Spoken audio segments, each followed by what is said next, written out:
Previously on the Infinite Escape Room.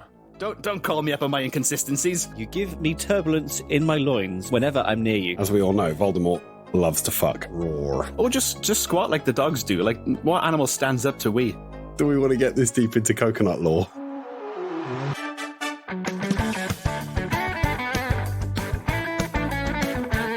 Hello and welcome to the Infinite Escape Room, the puzzling podcast where a bunch of geographically diverse chums come together, have a drink, and work together. Colleagues.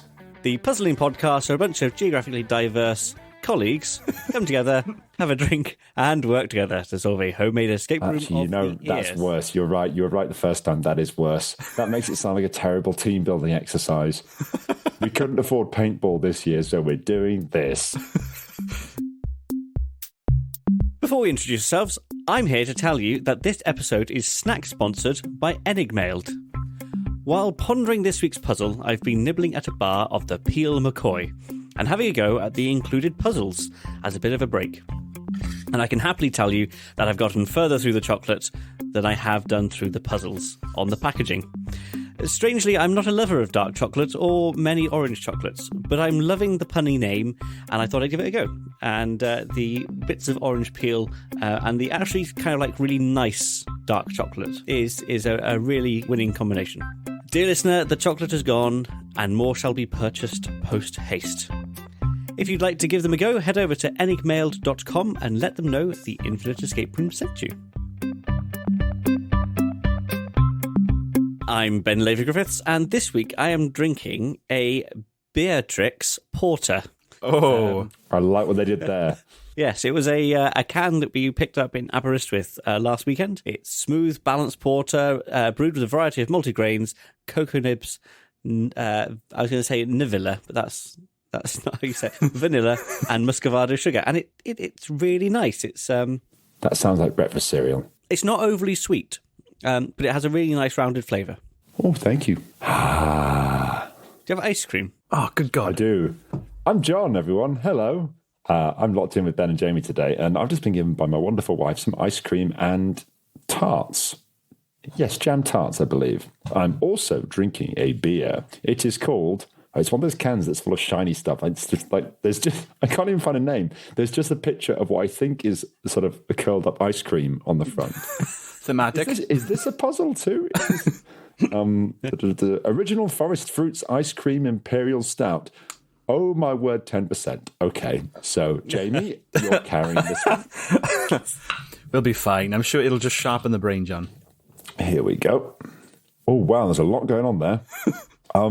I'm weirdly getting sort of Vimto-y flavours. Oh, which is concerning. It's nice, but it's basically dessert. And I've got dessert next to me, which really does leave me in a Sophie's Choice situation. you could pour one over the other and then cut out the middleman. Do I pour the beer over the ice cream? Well, And the tarts? dealer's choice, John. You could pour the ice cream into the beer. It's up to you. Okay, I'm genuinely staring at these two and wondering what I should do. Pouring beer over tarts sounds bad, though. That sounds like something that you'd get arrested for much, much later. And I'm Jamie, and this week I'm drinking a very refined and sophisticated cup of red wine because I made a casserole and it was left over from the cooking. Very nice. I have to ask, did it say very refined and sophisticated on the bottle? Because if it did, it isn't. Well, it was less than a £5, so it probably said something to that effect. Real wine, honest. Contains real grapes. Wine-flavoured beverage. Just gone off grapes mixed with vinegar. But it's £4.88, and by God, I'm going to drink the lot. It's all right. I don't know about either of you, but we're recording this evening in the middle of, is it Storm Dudley? And That's the crappiest name for a storm ever. Yeah. I've got... Hi, in the I'm eaves, Storm Dudley. Be afraid. I'm here to fuck up your town. Sorry, that just sounds like Winnie the Pooh. Yes, it is. Every threatening character is now Winnie the Pooh. You're all gonna get fucked up. Except Xi Jinping for obvious reasons. Yes, yeah, we cannot speak of that. So if you hear some banging and whatnot, I know over here I've got doors that are just sort of, I was going to say rustling in the wind, but like banging open and closed in the wind. Before we begin, I'd like to thank our Patreons for their continued support, and I'd like to give a special shout out to two of our supporters, Christopher Chung and Will Ryder. Thank you very much to the both of you for helping keep the show on the metaphoric road. Love you. Right then, just what is the Infinite Escape Room? Well, it's like any other escape room you may be familiar with, but this one reaches across all known themes, retail parks, and dimensions. And because it's infinite, there is no end. Every room in the Infinite Escape Room links into the next, in one big never-ending escape experience adventure. Each week, one of us will present a part of the Infinite Escape Room, while the others try and solve it. If you don't escape within 30 minutes, then terrible things shall befall you, and if you break anything, you will lose your deposit, which this week is your ability to move while anybody can see you. Oh, good God. That's wow. So we become a weeping angel from Doctor Who. Effectively, but just yourselves. What's a weeping angel? Oh, John, so glad you asked. So, I'll give you the abridged version. It all begins in 1963. President Kennedy has just been assassinated. The world is aflame. Weeping angels, you know those creepy angel statues you see in cemeteries sometimes? Basically that, but as a monster that stays still whenever you look at it, but as soon as you stop looking at it, it's able to move and then attack you. So every time you blink, it gets a little bit closer. That's horrendous. It's incredibly creepy. I should tell Grace. They're one of the best villains in the rebooted series of Doctor Who. Yeah, so effectively that, except you're not creepy. You're just you. Oh. It could make chopping incredibly difficult. Everybody turn away! Just trying to get some beans. You just be walking around screaming, "Don't look at me," which of course makes people look at you. Are we ready? Well, I was, but now I'm a little nervous. I think so. Then let's enter the Infinite Escape Room. Last time on the Infinite Escape Room, you found your stomach churning on an aeroplane inside an eagle. Using the Pooh key, you managed to get into the only WC on board. Flinching in preparation for an absolute horror show, you instead see that the place is spotless. It's actually shimmering with how clean it is, and the air smells faintly of cherry blossom. Your confusion turns to panic as your stomach roils, and you open the lid to finally purge yourself of your ill-gotten in-flight meal. But upon opening the lid, your eyes grow wide as you're met with not the hard plastic bowl of an aeroplane toilet, but a tunnel that stretches out further than this plane should allow before bending sharply downwards. This ain't no Ryanair. A small white rabbit wearing rubber gloves and holding a bottle of bleach pops its head above the bend, clocks you looking at it, swears in a thick Scottish brogue, and then disappears. Can you give us the thick Scottish brogue? Jamie, this was your outro. Don't you guys mess up these fucking toilets, guys. I'm gonna fuck you up. He's going to be the longest running recurring character on this series. He's got a way to go to beat Heston fucking Blumenthal. That's very true. Yes. I'm gonna get you, Heston, you bald fucker. Oh, man. I'm sorry. No, you're not. It's true. Curiosity gets the better of you, and having watched the film Trainspotting, you know that climbing through toilets is definitely a good idea. The shock of what's just happened, seemingly enough to trick your stomach into behaving, you crawl through the toilet and into the tunnel, shuffling on your bottom as the darkness consumes you. Further and further you go, until you reach a sharp drop. Your trousers begin to soak as you slosh and slide around bumps and bends. You actually start enjoying yourself. What?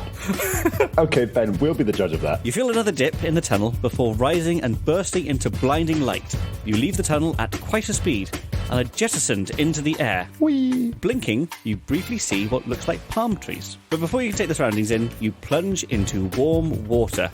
A moment goes by before you figure out which way is up. Breaching the surface, you cough and splutter, ejecting water from your airways as you swim to the edge. You appear to be in some kind of indoor swimming centre. Hello? Jamie, is that you? Not me. I'm sorry, but our desk is closed. Please leave a message after the beep. Hello. I'm very sorry to tell you this, but I visited yesterday after finding that your changing rooms backed onto something I'd rather didn't exist. There is a bomb planted on the premises. I shan't say where. Although, even if I did, I doubt anybody could find out how to... Wait a minute. I'm on the phone. Oh, can you come and get your brother, please? Damn kids. I think they nabbed my wallet. I never should have taken them yesterday. Anyway, where was I? I doubt anyone could find out how to disarm it. You have about half an hour before it goes off. If anyone is inside, don't try to escape. I've managed to jam the doors closed. I find it interesting that chap sounded awfully like Ben with a voice alteration filter. He was terribly good about it. It looks like your time starts now. Okay, so what can we see around us, Ben? So you can see around you the swimming pool that you have just been ejected into. You're sort of sitting on the edge. And there are a couple of what are probably real indoor palm trees around you. You're in a large enclosed space. Okay, at least 3 stars. A large seating area with sort of lots of seats. You can see a desk with sort of like an office-y desk sort of area. You can see a swim shop and a door with locker rooms above it. Okay, can we go and take a look at the desk? You can see the telephone that has just rung and had the message left at it. You can see a lost and found box. You see a note, and you also see a shredder. Ooh, what's on the note? The note says, before closing up, tidy seating area, clean locker room, shred visitor data. Okay, let's look in that shredder. Okay, looking in the shredder, you can see that there is a lot of shredded paper. Almost all of it is probably illegible to you. But poking out at the top is a mostly shredded piece of paper, which you will find in the chat and listeners will find in the show notes.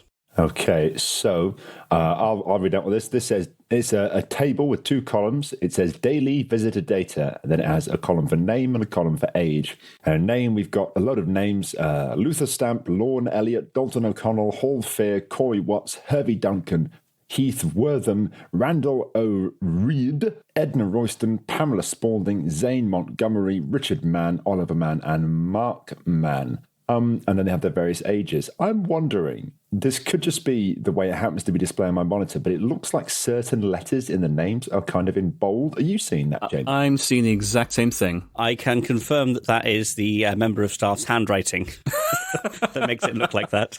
Okay. Damn. Well, that's me. I immediately started going, okay, these are not English words, Benjamin. Okay, so we've got their ages. Okay, I think that's all we've got here. Yes.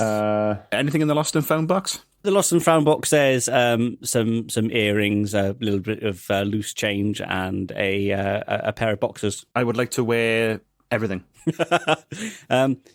You look at the boxers and you have second thoughts about putting the boxers on, but everything else you wear. Superb.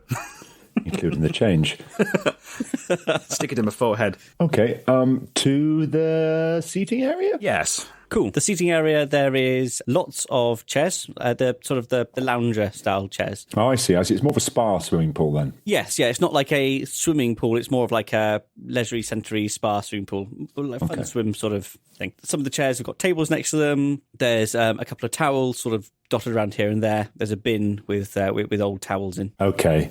Just to be sure, can I rummage around through that bin, please? You can do indeed, yes. Inside the bin, you find a wallet.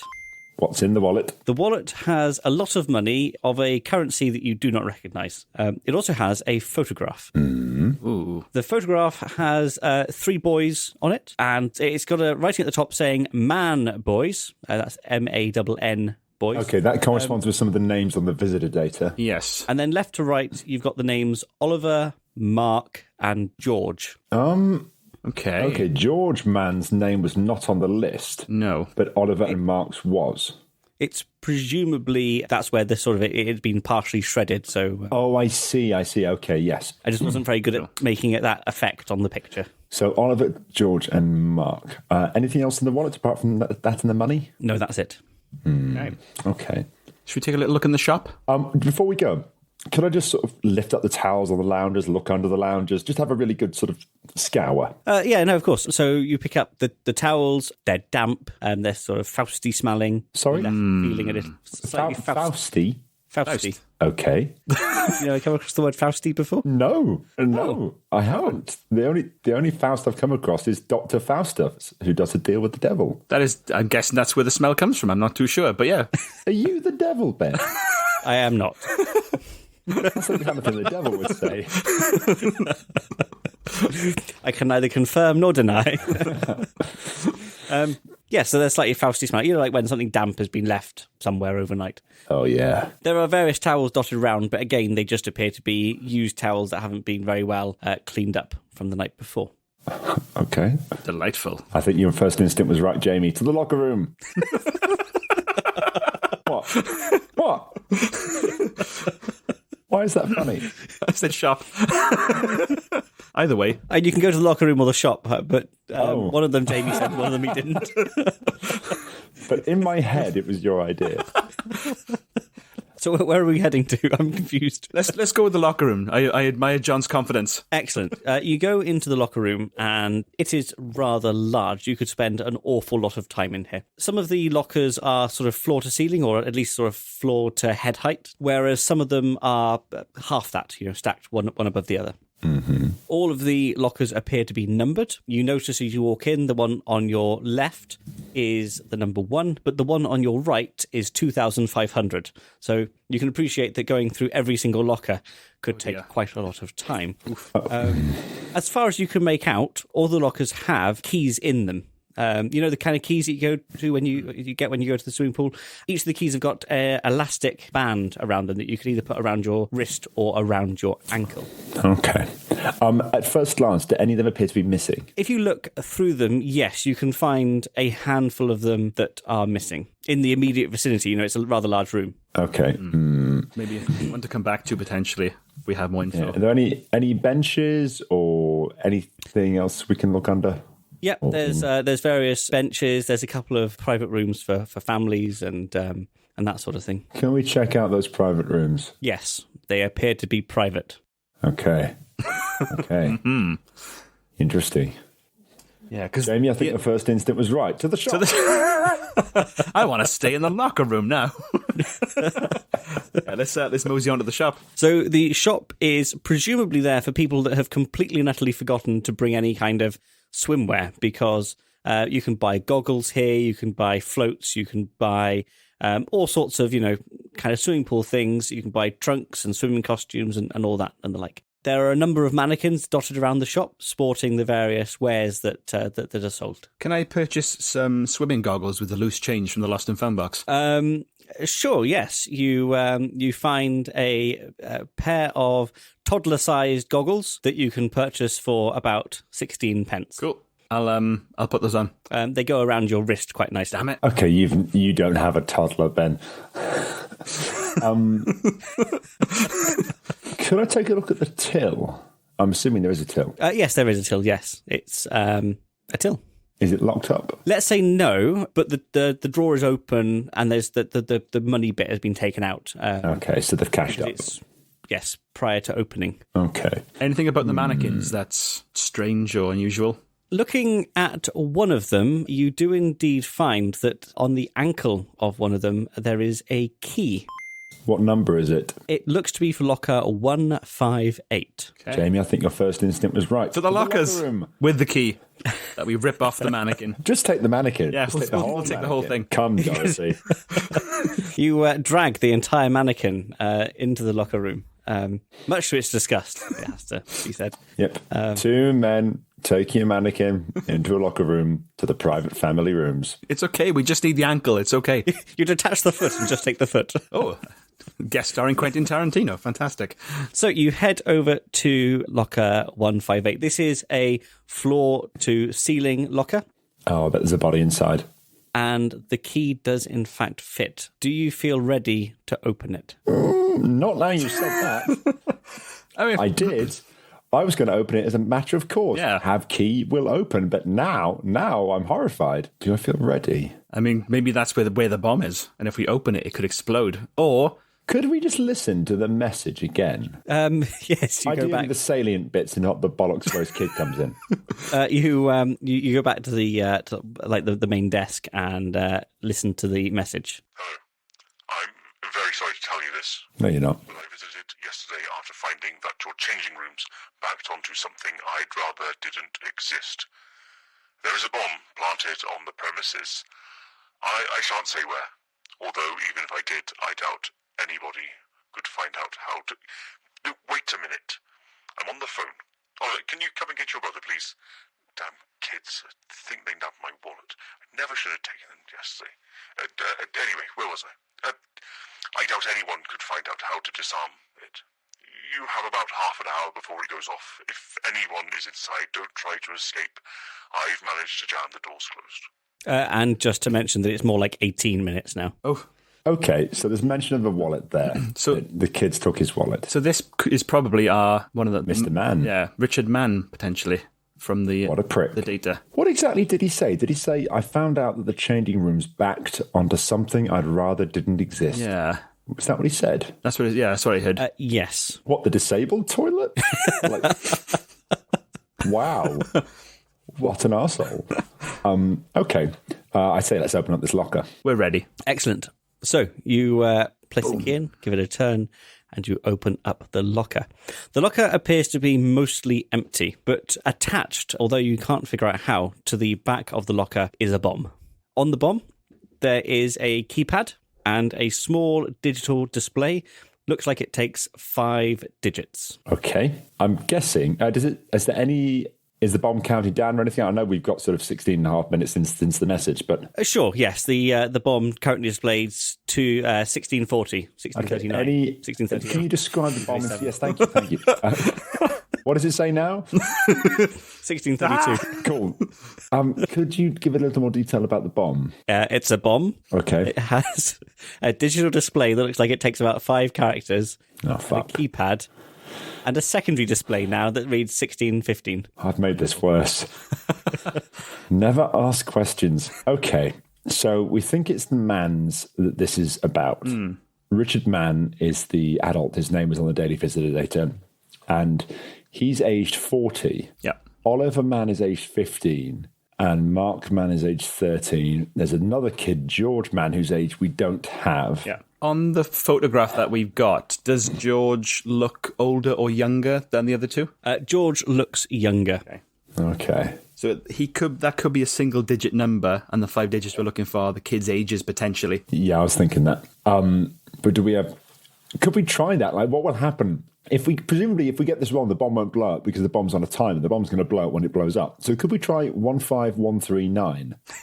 You try 15139. 139. Text scrolls along the display saying, attempt 1 of 2. Oh, fuck. Wrong. Jesus. Oh, God. Okay, so brute forcing is not an option.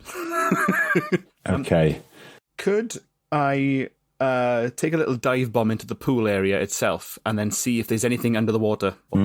Apart from bits of silt and whatnot that people have dragged in to the pool, the swimming pool looks like a regular swimming pool. Could we take a moment to enjoy the way that Ben adds these little like bits of dust and crap and stuff? I remember being miniaturized inside a cupboard, and he went to great lengths to describe the lint, which was totally irrelevant to anything. But it's good world building. Yeah. Whereas a bomb, it looks like a bomb. Okay, cool. Tell me more about this lint. Are you back in the shop? Oh, God. Okay. I just feel that as long as I'm not going as far as Tolkien did to explain a blade of grass, I'm good. It's a fair point. Okay. Okay. I feel like we're missing components here. There's got to be something else going on. Yeah. Because we'd just be guessing. Yeah. We have a load of other numbers on the Daily Visitor data. I can confirm you have everything you need. Oh, What? Okay. interesting. Something I'd rather didn't exist.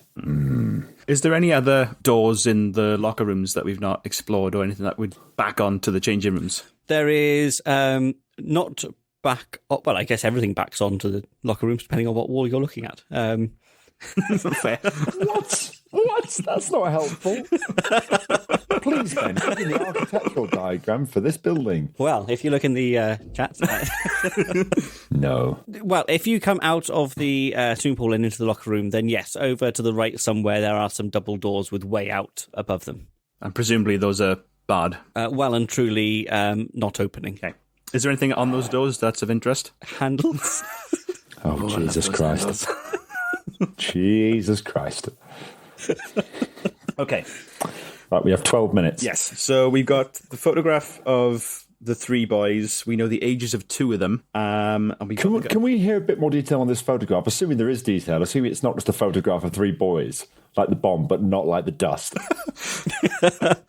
There are some creases on where it's been in the fuck me.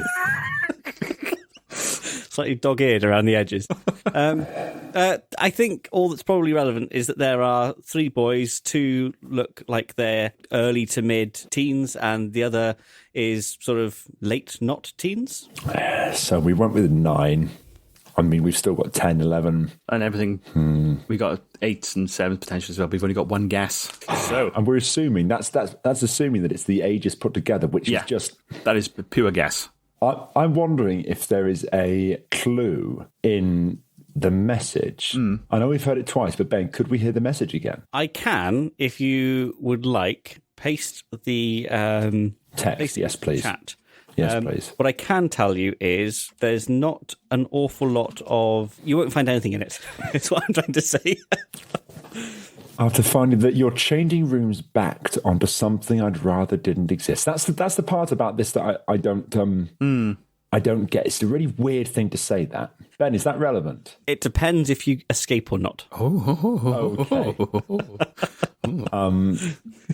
There was a bomb planted on the premises. I shan't say where, although even if I did, I doubt anyone could find out how to disarm it. No, wait a minute, I'm on the phone. Oliver, can you come and get your brother, please? Damn kids, I think they've nabbed my wallet. I never should have taken them yesterday. Anyway, where was I? You're about half an hour before it goes off. I never should have taken them yesterday. So that, I think, ties in with the fact that we found the wallet in the bin with the photograph. That connects. This is he's the dad of the three kids. Yeah, he's Richard Mann. Yeah. Could we take another look at the desk? You can do, yeah. So I'm guessing that the phone currently works because we've listened to the message. Can we do the old 1471 to find out the last number? You fucking kidding me? Sure, yes, you can do 1471. Unfortunately, the message shows that the number was withheld. Damn you, Richard Mann, you bastard. Dick Man. Or Dick Man to his friends. Dick Man by name. The thing is, Ben wouldn't give us the asset with the daily visitor data unless it was relevant. Yeah. So I think... And the only people who have been mentioned on it are the Mann family. Richard Mann, Oliver Mann, Mark Mann, and then George Mann, who has been shredded off. I don't suppose we can sort of find the shredded bottom and stick it back on to get George's age, can we? There looks like there are several days' worth of data in the shredder. Disturbing the shreds would probably... you'd spend more than the almost 8.5 minutes you have left. Oh, bum. Okay. So what is it? Richard Mann, who is 40, Oliver Mann, who is 15, Mark Mann, who is 13, and George Mann, who presumably, unless he was a twin with Mark, must be like 11 or 10 or 9. Yeah, I'm guessing, well, yeah, it could even be 9, 8, maybe 7, because Ben said late, not teens. So that's young. Bear in mind, we've also got locker 158, and we've got Richard Mann's age of 40, which could pump together to be 5 numbers, but I don't see why. And Ben, you say we have everything we need? Yes, you received everything you needed after getting out of the pool. After getting out of the pool? Yes, that is to say that you heard the phone message while you were in the pool. I see. Okay. Jamie, I'm stumped, man. This is Hey, this is a tricksy one. I was going to say go shake the palm trees, but I don't think that's too relevant at this stage. So what else? So we can add stuff up, but I doubt it. The wallet. Yes. Could you remind us of what exactly was in the wallet? There is a lot of money of a currency that you do not recognise. Could we examine the money, please?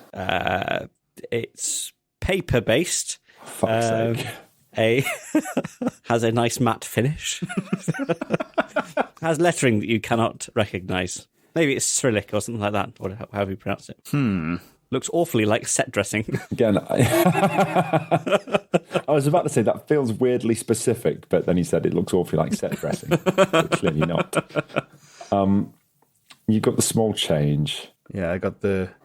Between the daily visitor data and the photograph, you should have everything you need. Daily visitor data and the photograph. Okay, Oliver, can you come and get your brother, please? Damn kids, hasn't even had my wallet. I never should have taken them yesterday. Anyway, what was it? Your brother. Oliver, can you come and get your brother? Oh, so maybe Georgie's not around anymore. Yeah. taken into a storm drain by a killer clown. If you had multiple children, like 3, and one of them were bugging you on the phone, would you say come and get your brothers, or would you say come and get your Keep brother? them together. Otherwise, they split apart. You never see them again. Hiya, Georgie. I never should have taken them yesterday. Anyway, where was I? Like I say, I don't think that the phone message is going to be an awful lot of use to you. Yeah. So current bits we have then are names of all the visitors with the man, 3 of the Mann family in there and their ages, and then the photograph with Ollie, Mark, and George. Ollie, Mark, we have the ages for. George, we don't. We need 5 digits to disarm the bomb. I'm assuming it's numbers only. Yes. Okay. By Jove, I think we might need a steer. I bet I'm loath to ask. Presumably this can be worked out. Yes. You might like to look at the relationship between the names and the ages. What? Oh, for fuck's sake. Benjamin. God damn it. So Oliver, 15 is always the 15th letter of the alphabet. M is the 13th letter of the alphabet. Oh, so George God, is the 7th letter really? of the alphabet. 15137. We try that as a code in the bomb. Stamping the number 15137 You into the prick. keypad of You the bomb. absolute prick. A small congratulatory sound rings out. Woohoo! There's a word for people like you. As you pat yourself on the back for a job well done, the back of the locker falls backwards and a cold wind emerges. Climbing through the locker, the door snaps behind you and you're left on a snowy landscape. You look around and appear to have come out of a tree. There's a road a short distance from where you are, with what looks like a sign to a town or village. Getting a little closer, you read the sign that says, "Welcome to Narnia." Congratulations, you have solved my puzzle. Woohoo! I was You trapped bastard. in Narnia. Oh, I can see it. God damn it. Yeah. It's right in front of me. You are such a Richard man. And it's the O and the M that gives you the clue. Yeah. God, that's Oliver and Mark. that's incredibly sneaky, Ben. I love it. Which is why I said, you might have just picked up on that, really quickly and just solved the puzzle in sort of 5 or 10 minutes with all the fluff that I'd put around it. Or you could have eked out. You had about, I've let the timer go slightly, but you had about 3.5 minutes left. So good going. We made a bit of a mountain out of it.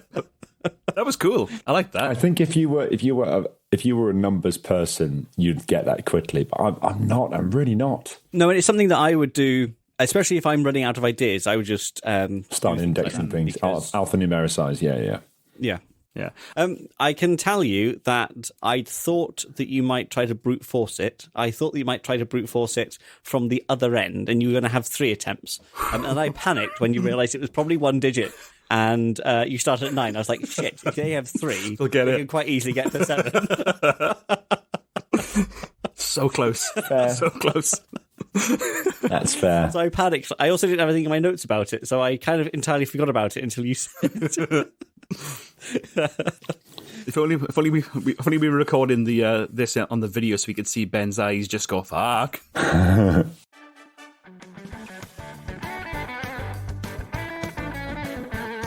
Thanks very much for listening. You can subscribe to us on all your favourite apps, feeds, iTunes, and at our website, www.theinfiniteescaperoom.com. You can also follow us and get in touch via Facebook and Twitter at @tier_podcast. If you enjoyed the episode, and we hope you did, we'd be much obliged if you could leave us a review on iTunes or Facebook, as it's a massive help in reaching new audiences. And as mentioned at the top of the show, we're also on Patreon. If you'd like to support the show, head over to patreon.com/The Infinite Escape Room, where you can listen to episodes a week early, have your name mentioned on the show, get unedited episodes, and more. We love you lots, and we hope to see you next time in another Infinite Escape Room. Goodbye. Bye-bye. I think I've got diabetes.